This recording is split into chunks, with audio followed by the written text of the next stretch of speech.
He was Damien Blackwood, a billionaire who owned the skyline.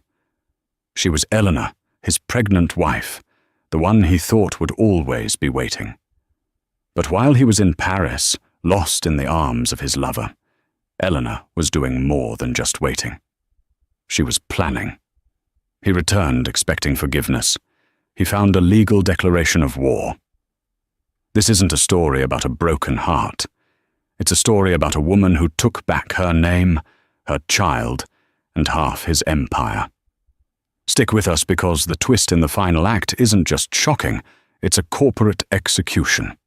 The Gulfstream G&50 cut through the turbulent, rain-soaked New York night, its engines a dull roar against the storm. Damien Blackwood loosened his $800 Tom Ford tie. He was exhausted, but it was the satisfied exhaustion of a conqueror. Paris had been a success. The deal with the French consortium was signed, and his time with Serafina Dubois had been intoxicating. Serafina was everything his wife, Elena, was not. She was fire, ambition, and frictionless modernity. Elena was comfortable. She was old money, quiet, the keeper of his home, and, as he'd recently learned, the carrier of his heir. He'd felt a pang of guilt about that. Leaving his pregnant wife for 2 weeks for a critical negotiation that was really 50% business and 50% pleasure. But guilt was a currency Damien rarely traded in. Elena was understanding. She had to be. She was a Blackwood now. The private elevator opened directly into the $80 million penthouse. The silence that greeted him was the first wrong note. Usually, Mrs. Davies, the housekeeper, would be there to take his coat. Elena would be waiting in the grand salon, perhaps reading, with a warm smile and a question about his trip. Tonight, there was nothing. Just the sterile, echoing silence of marble floors and the drumming of rain against the 30-foot, floor-to-ceiling windows. "Elena," he called out. His voice was absorbed by the expensive, minimalist decor. He found her in his study, not their study, his. The room was a fortress of mahogany, leather, and smoked glass. She was sitting behind his massive $300,000 Scorsese B-designed desk, a place she never sat. She was wearing a simple, cream-colored cashmere dress. It did nothing to hide the distinct, perfect swell of her pregnancy. She was 5 months along, and for the first time, it looked real to him. Her blonde hair, usually soft around her face, was pulled back in a severe, tight chignon. She looked pale, but her eyes, when she finally raised them, were not sad or angry. They were as cold and clear as the glass skyline behind her. "You're back," she stated. It wasn't a question. Damien relaxed, moving into his familiar role of placating husband. It was a brutal trip. The French are impossible. He reached into his coat pocket and pulled out a long velvet box. "But I found something in the Place Vendôme. I thought of you." He slid the Cartier box across the acres of polished wood. It was a diamond tennis bracelet. 150,000. An apology, a reward, a leash. Elena looked at the box. She did not open it. She did not touch it. "I'm glad you had a nice time in Paris, Damien," she said, her voice terrifyingly placid. "You must have been very comfortable at Le Bristol." Damien froze. He hadn't told her he was staying at Le Bristol. He'd told her his team was booked at the Four Seasons. George Fert. Le Bristol was where he kept a private suite for his indiscretions. It was where he had just spent 10 nights with Serafina. "Elena, I don't know what you mean." "Stop." Her voice didn't rise, but it sliced through his practiced denial. "Just stop. You're not good at lying, Damien. You're just used to people who are paid not to question you." She stood slowly, her hands resting on her pregnant belly. "I was one of those people. I was paid in access, in status, in the illusion of a marriage. But I'm terminating my contract. What are you talking about? Are you hormonal? Elena, sit down, you're not making sense. She slid a thick, blue, leather-bound folder from the desk blotter toward him. It landed with a soft, expensive thud next to the unopened Cartier box. I'm making perfect sense, she said. These are divorce papers. My lawyer, Marcus Thorne, filed them with the New York County Clerk's office this morning at 9 a.m. You were served by proxy via your legal counsel, Arthur Kensington, at 9:05 a.m. I imagine he's been trying to reach you. Damien stared at the folder as if it were a snake. He opened it. His hands, which had signed billion-dollar deals without a tremor, were shaking. Petition for dissolution of marriage, Elena Vance Blackwood. Petitioner, vers Damien Ories Blackwood. Respondent. He laughed. It was a sharp, ugly sound. This is absurd. Elena, stop this game. You're pregnant. You're pregnant with my son, my heir. Elena walked around the desk, stopping a safe distance from him. She finally looked at him, truly looked at him, and he saw a stranger. The soft, pliant girl he'd married was gone. In her place was a woman made of polished steel. That's precisely why I'm divorcing you, she said, her voice clear and carrying over the storm. I will not raise my child in a house built on lies. I will not raise my son to be his father, and I will not be the quiet, humiliated wife who looks the other way. This isn't a game, Damien. This is an extraction. You have nothing, he snarled, his charm vanishing, replaced by the raw, brutal core of his power. I own this building. I own that dress. I own you. You signed a prenup. You'll get your little severance package and you'll be ruined. Will I? Elena smiled. It was the first emotion he'd seen on her face, and it terrified him. You should have read the fine print, Damien. Arthur Kensington really is a terrible lawyer. Or maybe he just never thought I'd be the one to use it. She walked past him, toward the door. Where are you going? He demanded. I'm going to my new home. My driver is waiting. I'll have you declared an unfit mother. I'll take that baby. I will bury you, Elena. Elena paused at the door of the study, her hand on the cold brass handle. She looked back at him, a creature of pity and ice. You can't, she said softly. You're not the only one with secrets, Damien, and mine are so much bigger than a cheap affair in Paris. Goodbye. She closed the door. He heard the click of her heels on the marble, the ding of the private elevator, and then nothing. Only the rain, the unopened Cartier box, and the blue folder that held the first page of his undoing. For a full 30 seconds, Damien Blackwood didn't move. The only sound was the frantic buzzing of his phone on the desk.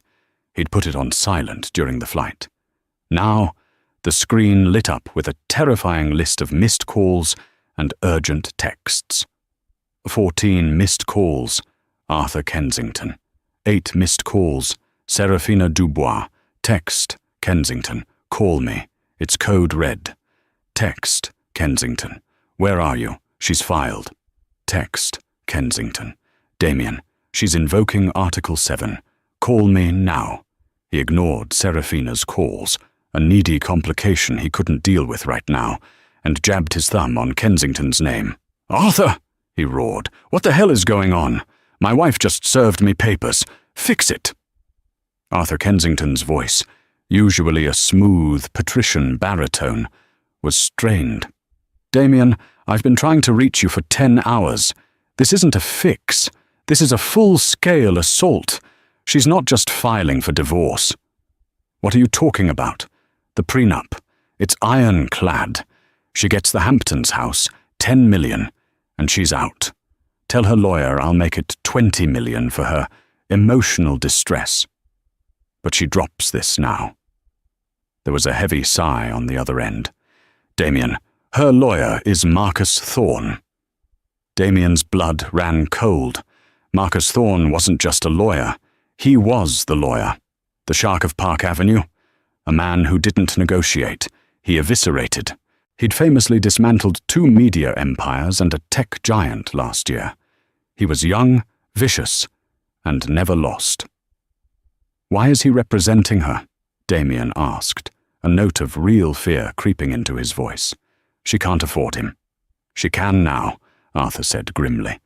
"She's filed an emergency motion to unlock $5 million from your joint marital assets to cover her legal fees, citing bad faith conduct and financial disparity."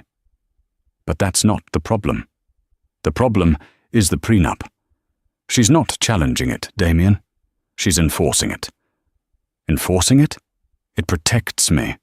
It protects the injured party. Do you recall Article 7, Section 4, the infidelity clause?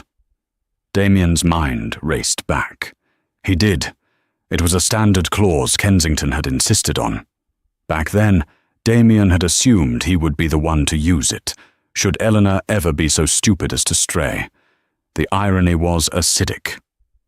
"It nullifies the payout provisions," Arthur continued, "in the event of marital misconduct, proven misconduct." "She can't prove anything," Damien yelled, though he was staring at the name Lebristol in his mind's eye. "Damien," Arthur's voice was low. "Thorne attached an addendum. Appendix A. It's a full dossier. Receipts from Lebristol in your name, for the suite you told her was unavailable. Credit card statements from your private Amex, the one you share with her for household emergencies, detailing charges at Giraffe, L'Ambroise, dinners for 2, and photos, Damien. High-resolution photos of you and a woman, Serafina Dubois, entering and exiting the hotel. They're time-stamped. They're clinical. This wasn't a mistake. It was an investigation." Damien collapsed into his desk chair. He had been played. For weeks. "What does she want?" he whispered. "She's voided the prenup," Arthur said, "which means she's entitled to the default New York state standard. 50%, Damien. 50% of all marital assets. Every stock option, every property, every bonus you've earned in the 5 years you've been married. And full sole custody of the unborn child, with a request for the most punitive child support settlement in state history. 50%. That wasn't just money. That was control. That was his voting shares in Blackwood Industries. "Find her," Damien ordered, his voice a low growl. "She's at her mother's, or with her friend, Chloe. Find her, and I'll talk to her. I'll fix this." "She's not," Arthur said, an edge of exhaustion in his voice. "Her mother is in Palm Beach and claims she hasn't spoken to Eleanor in a week. Her friend, Chloe Jensen, is unreachable. Eleanor's personal security detail, the one you pay for, resigned this morning. She hired a new team, former Mossad, by the look of their credentials. She's gone, Damien. She's a ghost." Meanwhile, across the city, Serafina Dubois threw her phone onto the plush, dove-grey sofa of her own suite at the Carlyle. He wasn't picking up. After the most passionate, promising 2 weeks of her life, Damien was ghosting her. He had promised her, not in words, but in actions, the gifts, the way he'd introduced her to his French business partners as his closest associate. He had complained about Eleanor, painting her as a cold, passionless woman, a marriage of dynastic obligation. Serafina was not a fool. She was the daughter of a bankrupt Parisian art dealer. She knew her beauty and her intelligence were assets, and she was investing them in Damien Blackwood. She believed Elena was a placeholder. His silence was unacceptable. It was a breach of their unspoken contract. She'd put her own reputation on the line by being seen so publicly with him. She needed reassurance. She picked up her phone and composed a text. Damien, darling, back in New York and missing you terribly. I trust Elena was none the wiser. Let's celebrate our Parisian victory tonight. Send your car. S. She hit send, a confident smile on her face. He was just busy with re-entry. He'd text back. He always did. The text Damien was reading was far more sinister. It was a new one, from an unknown number. To answer your question from earlier, no, I didn't get this from a PI. You gave it to me yourself. 3 months ago, you left your phone unlocked on the nightstand. I saw a text from S. Last night was divine, mon amour. You thought I was sleeping. I wasn't. I didn't cry. I didn't yell. I called a lawyer. Everything since then. Damien.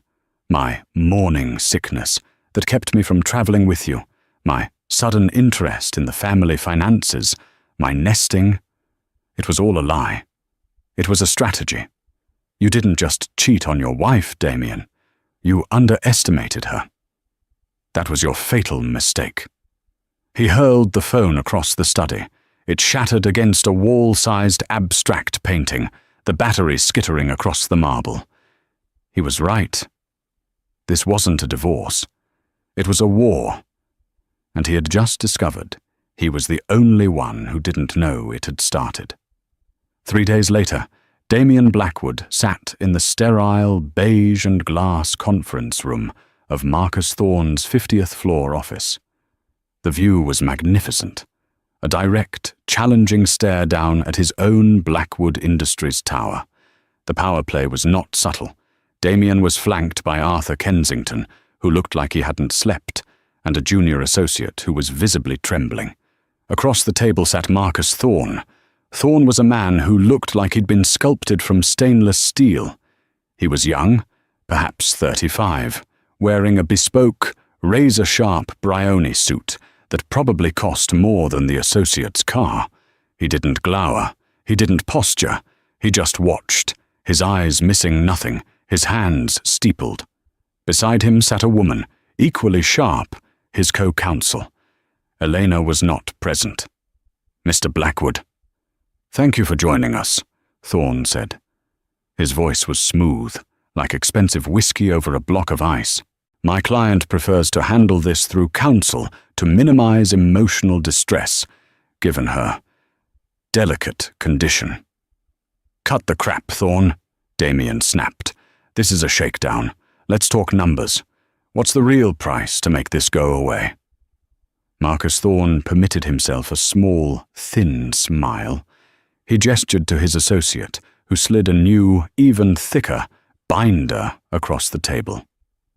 There is no go-away price, Mr. Blackwood. There is only the settlement. As we've established, the 2019 prenuptial agreement has been rendered null and void by your client's actions, as stipulated in Article 7, Section 4. That's a debatable interpretation, Arthur Kensington began, his voice blustering. Is it? Thorne interrupted, his voice dropping a full octave. Let's read it, shall we? In the event of marital infidelity, proven by clear and convincing evidence, all restrictive covenants and asset limitations placed upon the injured party shall be voided. Clear and convincing. Mr. Kensington, you wrote that. You must be very proud. It's wonderfully precise. Thorne clicked a small remote. A large screen on the wall lit up. This is Exhibit A, Thorne said. Hotel Le Bristol, Paris. A charge for $44,000 for a 10-night stay, booked on your client's corporate card. The same card he used to tell my client the hotel was fully booked for her children's charity gala planning committee. A demonstrable lie. He clicked again. Exhibit B, a high-resolution photograph. You, Mr. Blackwood, and Ms. Seraphina Dubois, kissing at the entrance to the hotel. Time-stamped. 2 nights ago, 11:17 p.m., Paris time, while your pregnant wife was at home. He clicked again. Exhibit C, a private villa in Lake Como, 6 months ago. A solo wellness retreat, you called it. Here you are on a boat with Miss Dubois. Your hand is on her thigh. My investigator got a lovely shot. Clear and convincing, wouldn't you say? Damien felt the blood drain from his face. 6 months. Elena had known for 6 months. This, Damien said, finding his voice, is circumstantial. It's a violation of my privacy. It's evidence, Thorne corrected him. And we have more. Airline manifests, text messages you foolishly sent from a company-owned device, sworn affidavits from hotel staff. We have a mountain of it, Mr. Blackwood. You didn't just have an affair. You kept a ledger. Kensington looked sick. Marcus, this is excessive. What does she want? Thorne closed the file. The screen went black. My client is a reasonable woman. She does not want to destroy Blackwood Industries. She is, after all, the mother of its future. Well, a future shareholder. He slid a single sheet of paper across the table. It was a term sheet. 1, Thorne said. My client wants $200 million liquid assets transferred to a blind trust in her name within 30 days. That's insane, Damien whispered. 2, Thorne continued, ignoring him. She wants the Hamptons estate and the penthouse you currently occupy. You will have 48 hours to vacate the premises. She's kicking me out of my own home. It was purchased during the marriage. It is a marital asset. 3, she wants a 49% non-voting stake in Blackwood Industries to be placed in a trust for the child, Aria Grace Vance. Damien's head snapped up. Aria? She's named the baby? It's a girl? Thorne's expression didn't flicker. My client chose the name. You forfeited your right to an opinion. 4, full, sole, and exclusive legal and physical custody. You will have no claim.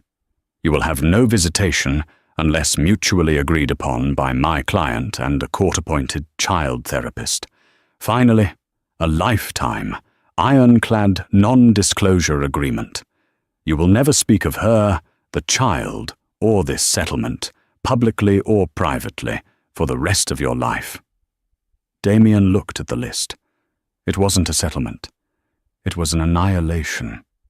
No, Damien said. Absolutely not. The custody. No, the shares. No, I'll fight you.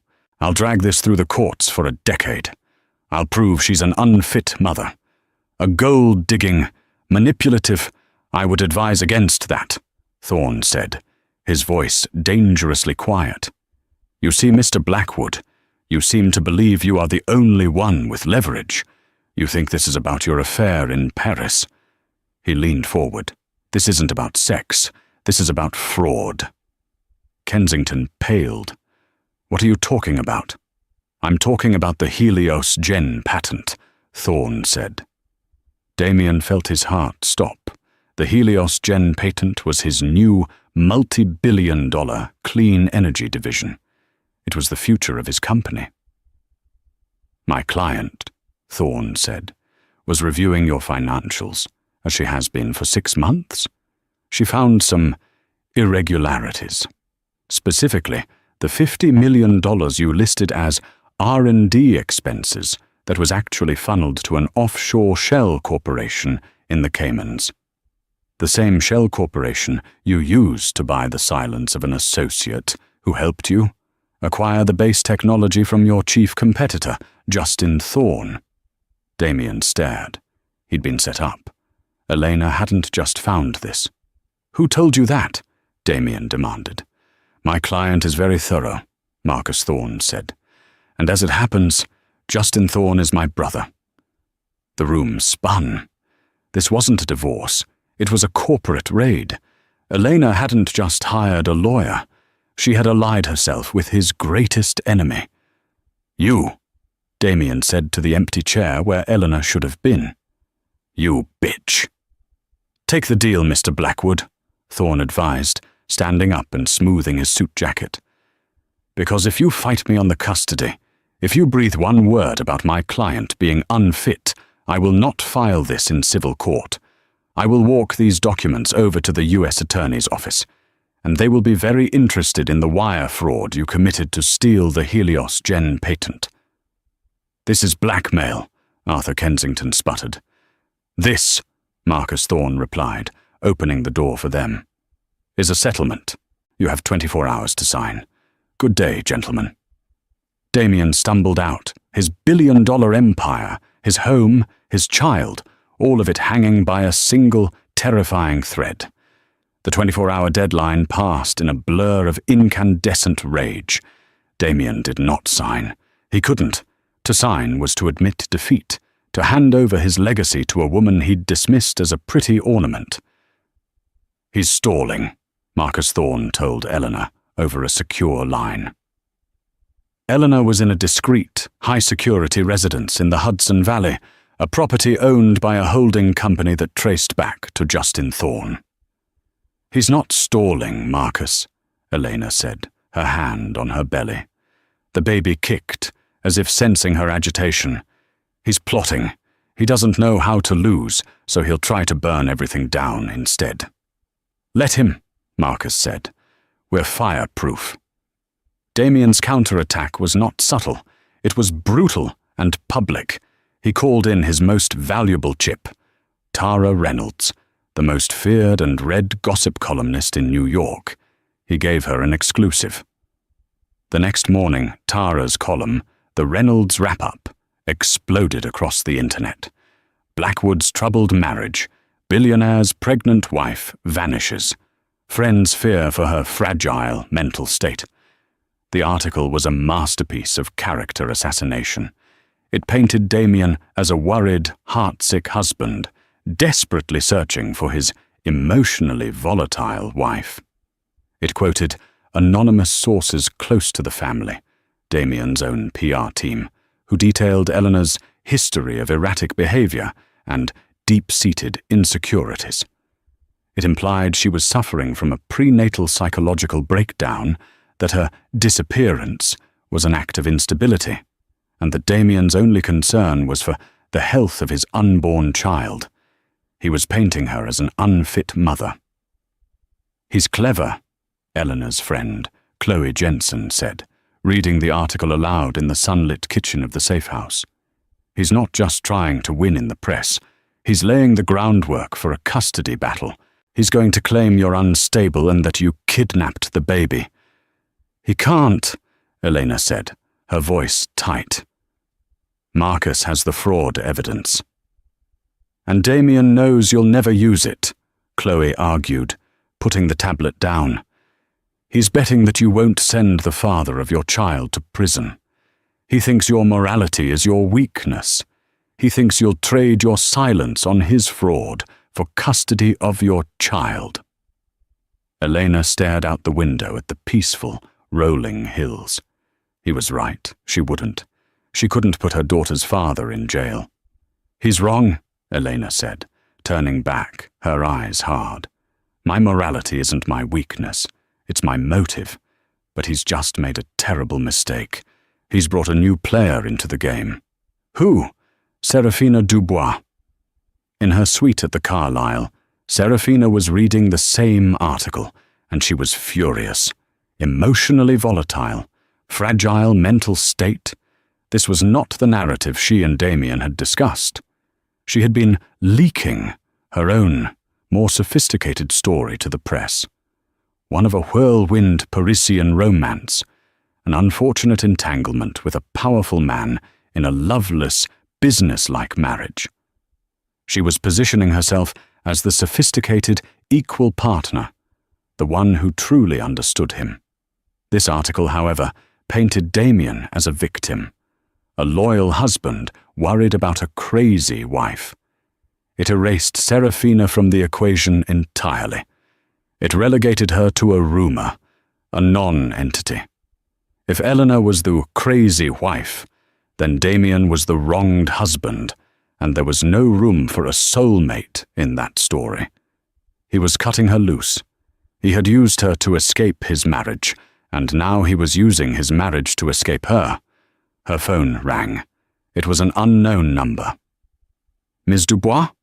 The voice was male, smooth, and unfamiliar. "Who is this?" "My name is Marcus Thorne. I'm the attorney for Elena Vance Blackwood. I believe you and I have a mutual interest. His name is Damien Blackwood. He's currently portraying my client as unstable and himself as a saint. I imagine you're not thrilled with that narrative." Serafina's mind raced.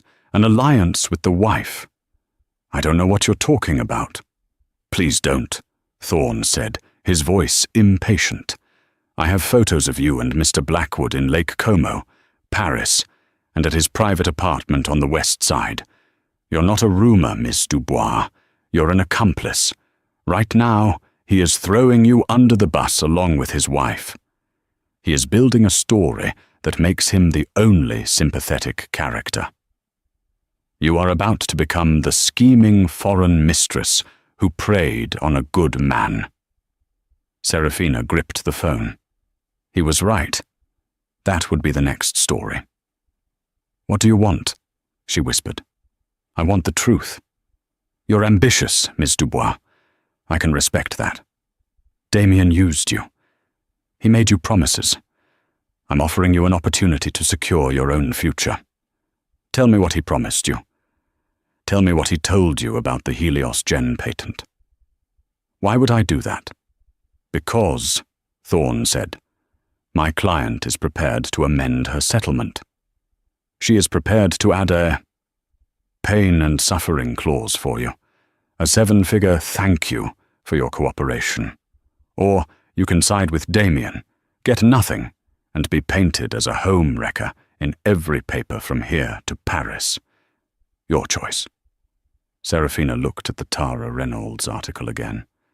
Fragile wife. Worried husband. "He told me," Serafina said, her voice pure ice, "that Elena's pregnancy was a trap.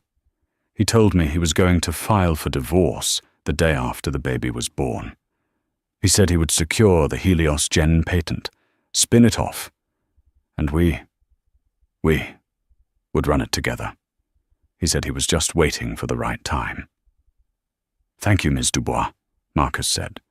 "We have a deposition scheduled for you tomorrow. We'll send a car." He hung up. Damien's unfit mother ploy had just spectacularly backfired. He thought he was playing checkers. Elena and her team were playing 3-dimensional chess. He hadn't just angered his wife, he had scorned his mistress. And in a war this vicious, that was a fatal mistake. Damien Blackwood was a cornered animal. The Tara Reynolds article had bought him 48 hours of public sympathy, but it had enraged his true enemies.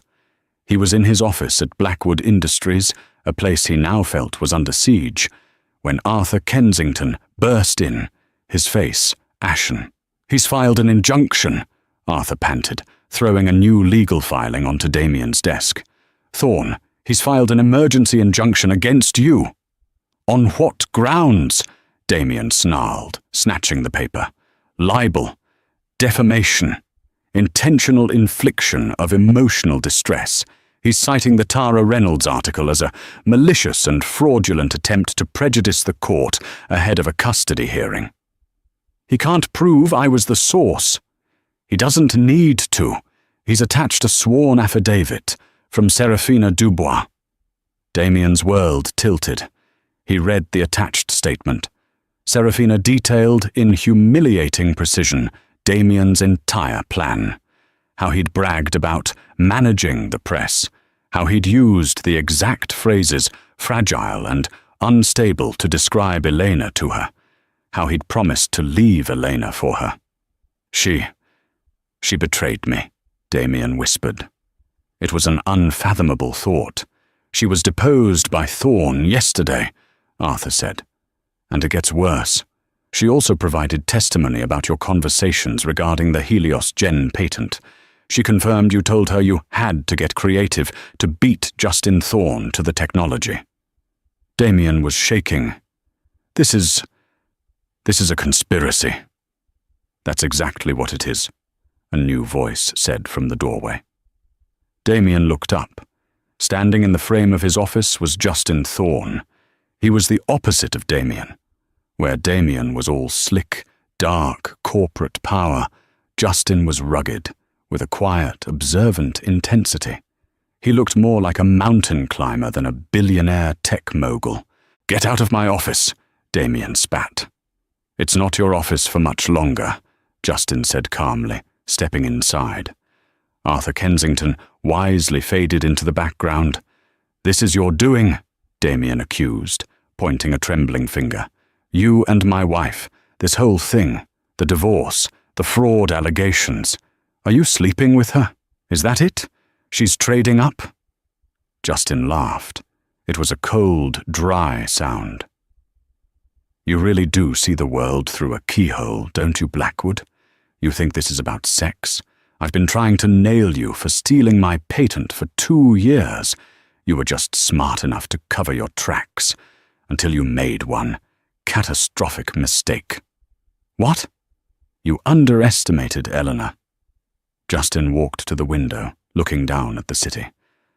"I met your wife 6 months ago at the Met Gala. We were seated at the same table.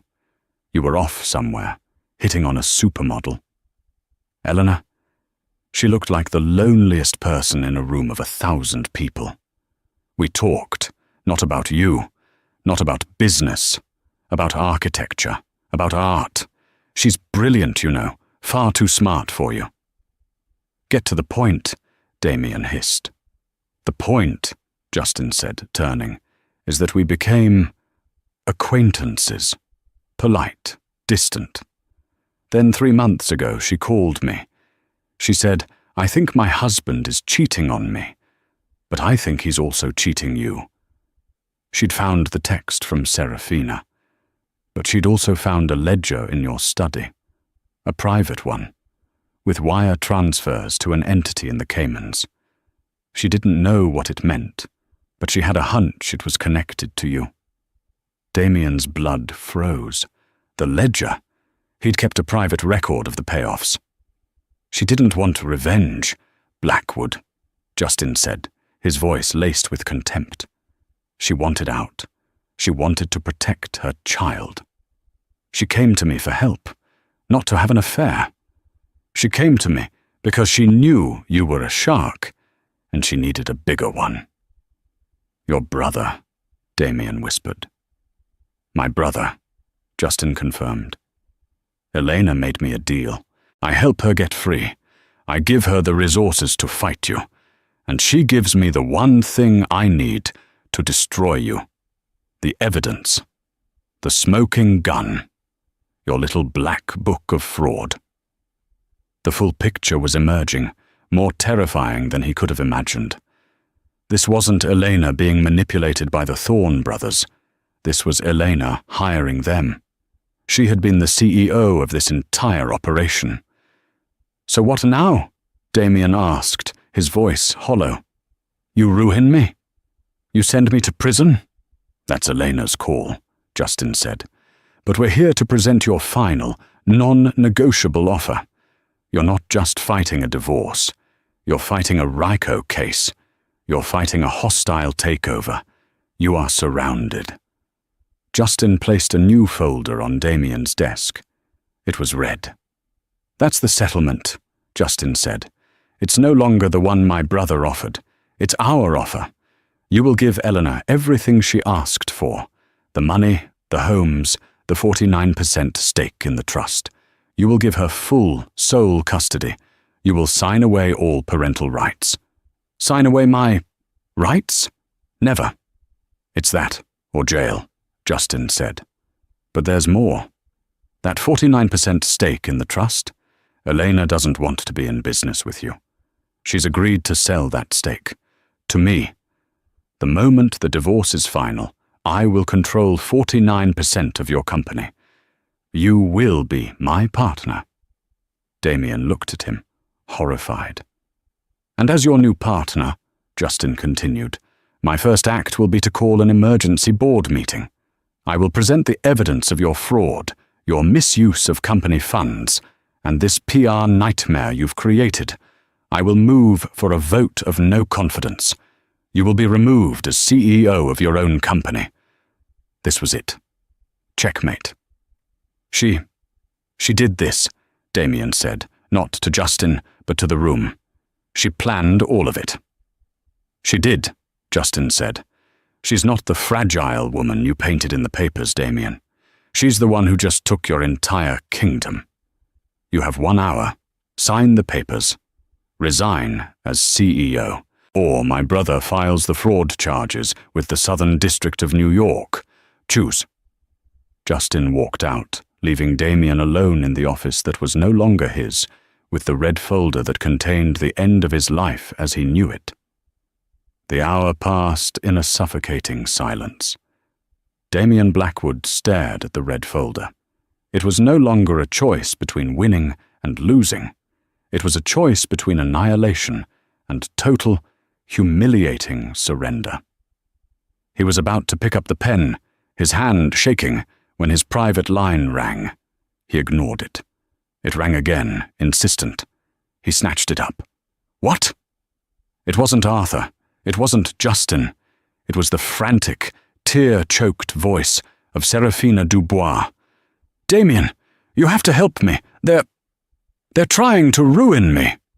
You ruined yourself, you treacherous. No, you don't understand, she cried. The lawyer, Thorne. He lied to me. He's not helping me. He just used me for the affidavit. What are you talking about?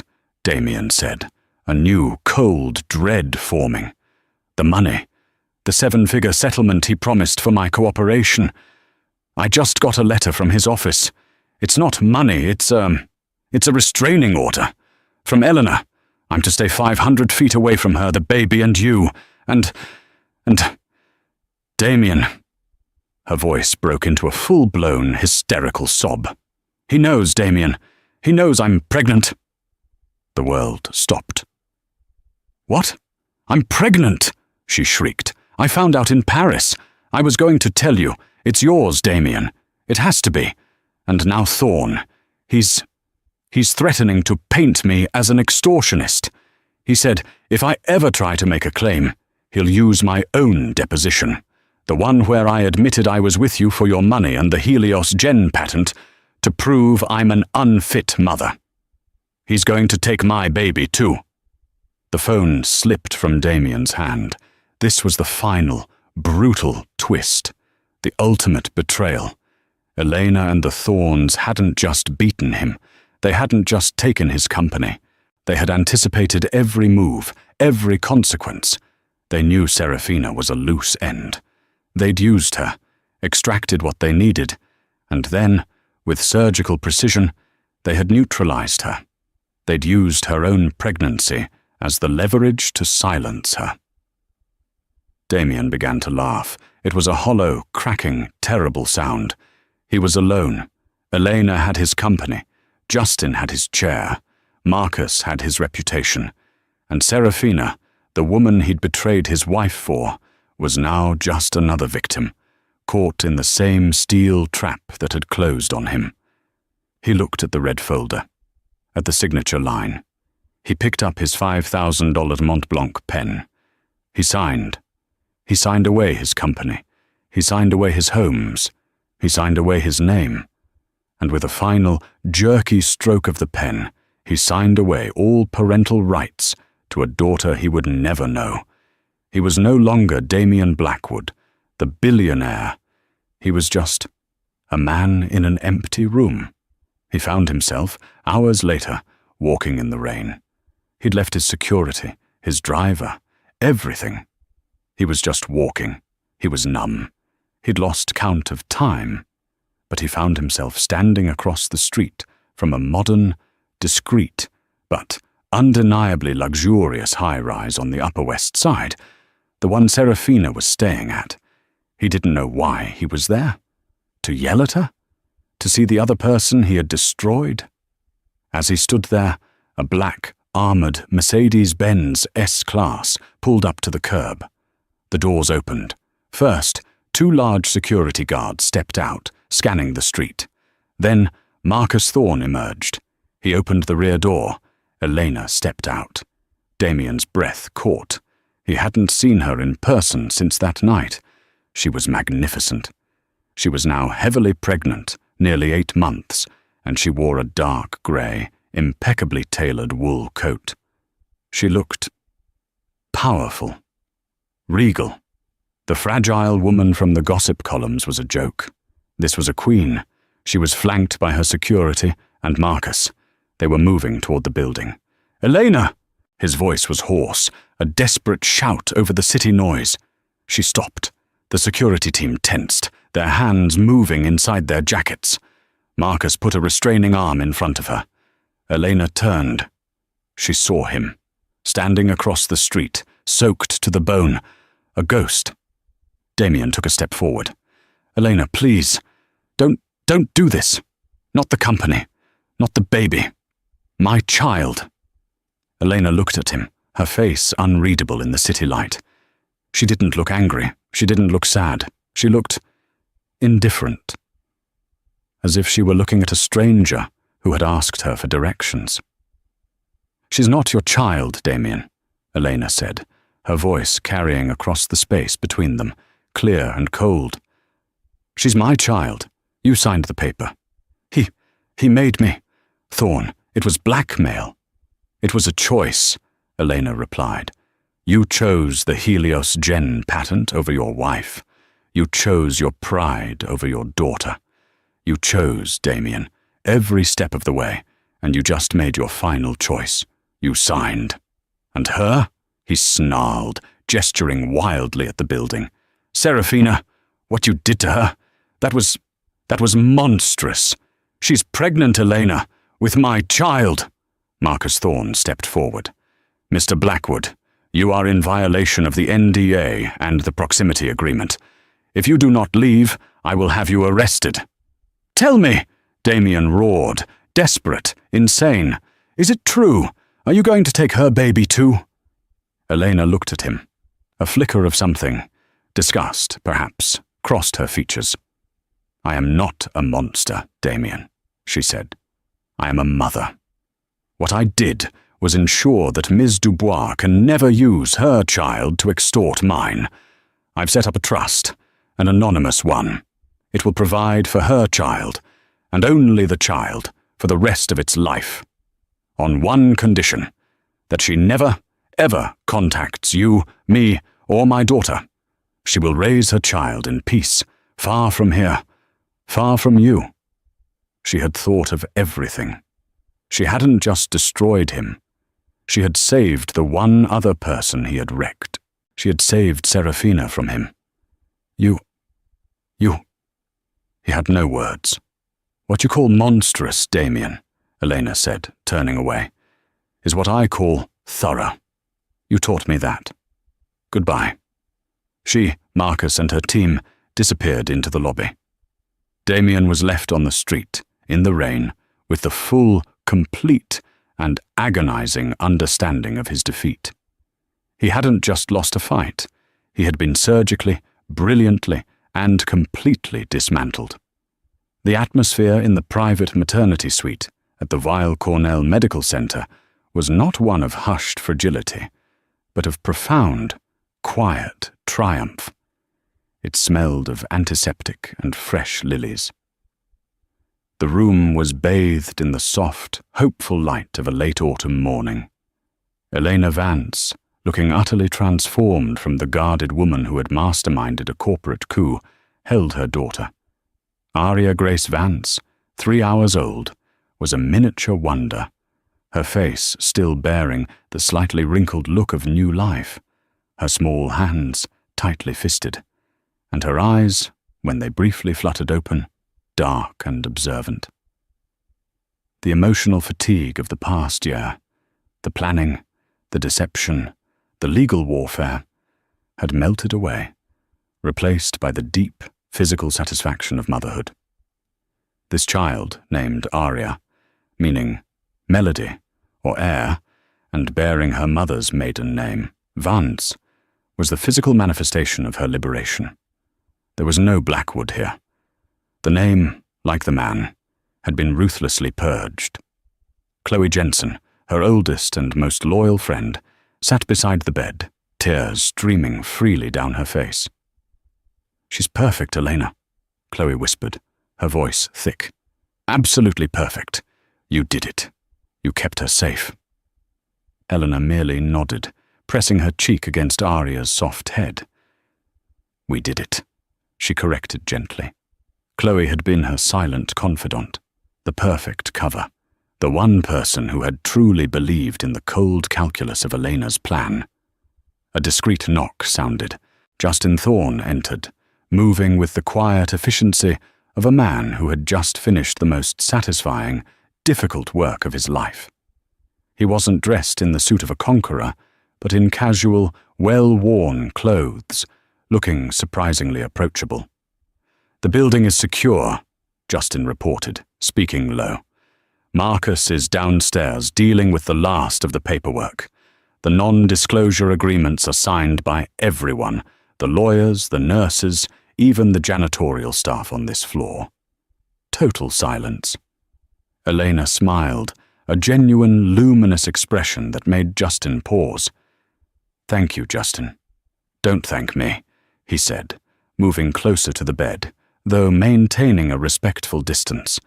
He looked down at the baby, a flicker of awe crossing his rugged face. "I got my company back. You got your life back. That's a fair trade." A nurse entered with a stack of packages. "Just arrived, Miss Vance. Congratulations."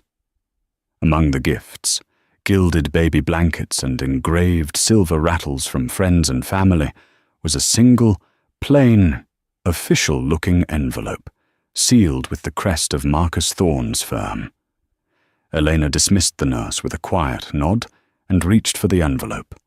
It contained 2 documents, a final, notarized copy of the divorce decree, signed by the presiding judge. The marriage was dissolved. Damien Blackwood was officially gone. The second document was a bank statement, a new trust account established in her name, managed by a reputable Swiss firm. The balance read $200,000 USD. The sheer magnitude of the number did not elicit shock or glee. It was simply validation, the price of her freedom, the capital for her new life. Justin watched her face. "Is that the final confirmation?" "It is," Elena said, placing the papers down. "It's over. The transfer is complete." "And the company?"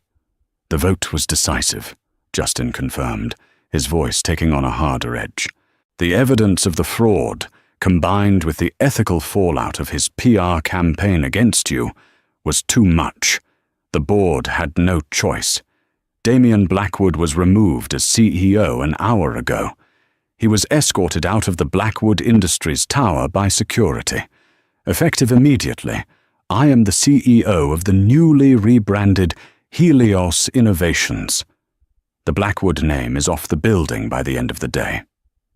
"And Damien?" Elena asked, her voice the calm, measured tone of a person asking about a piece of discarded machinery. "He signed the papers. He took the minimal severance package, a few million. His private jet left Teterboro 30 minutes ago. Destination is logged as a shell company in Dubai, but he could be anywhere. He is no longer on American soil, nor is he our problem. He's just a man with a checkbook and no empire." Elena finally took a deep, shuddering breath. The air felt clean, untainted. "And Serafina Dubois?" she asked, looking Justin directly in the eye. "She is also gone," Justin confirmed. "She signed her settlement agreement immediately after the divorce decree was filed. She had a choice: fight us and lose her unborn child to the same unfit mother, claim she helped us build against you, or accept your terms. She chose the latter. She is currently on a flight to Geneva, where the anonymous trust you set up for her child, only the child, will secure their future. She is bound by the strictest NDA we could write. No contact. Ever." Elena closed her eyes for a moment. She hadn't just defeated Damien. She had cleaned up his mess.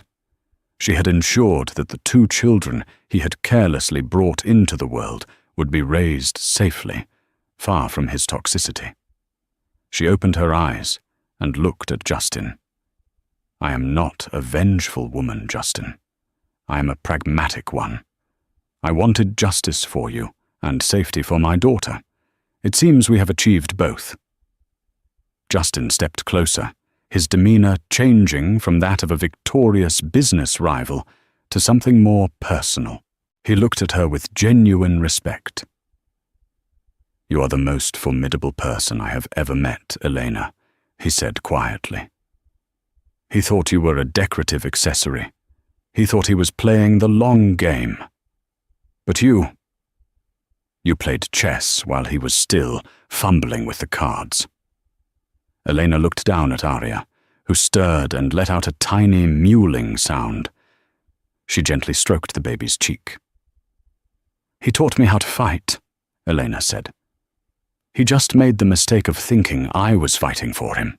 I was fighting for this. She lifted her daughter slightly, showing the precious bundle of life to Justin. Welcome to the world, Arya, Elena whispered, a smile of pure, untainted maternal love gracing her lips. Your mother has already cleared a path for you. Justin offered her his hand, not a lawyer's handshake, but a gesture of shared respect. A new name on the skyline, a new legacy. Elena took his hand, the simple gold wedding band that had been a cage, now replaced by the warmth of genuine alliance. She was no longer Elena Blackwood. She was Elena Vance, a free woman, a millionaire in her own right, and the mother of the future. The war was over. The reign of Arya Vance had just begun. Damian Blackwood thought he was untouchable, but he forgot one simple rule. Never underestimate the woman you've wronged. Elena didn't just get revenge. She got her freedom, she got her child, and she got the entire company. She turned his greatest betrayal into her greatest victory. What do you think of Eleanor's plan? Was it a masterpiece of strategy or a cold-hearted takeover? Let us know your thoughts in the comments below. If you loved this story of drama, twists, and ultimate justice, please hit that like button. It really helps the channel. Share this video with someone who loves a story where the Queen finally checkmates the King. And most importantly, subscribe to our channel and ring that bell. We drop shocking news stories like this every week, and you don't want to miss what happens next.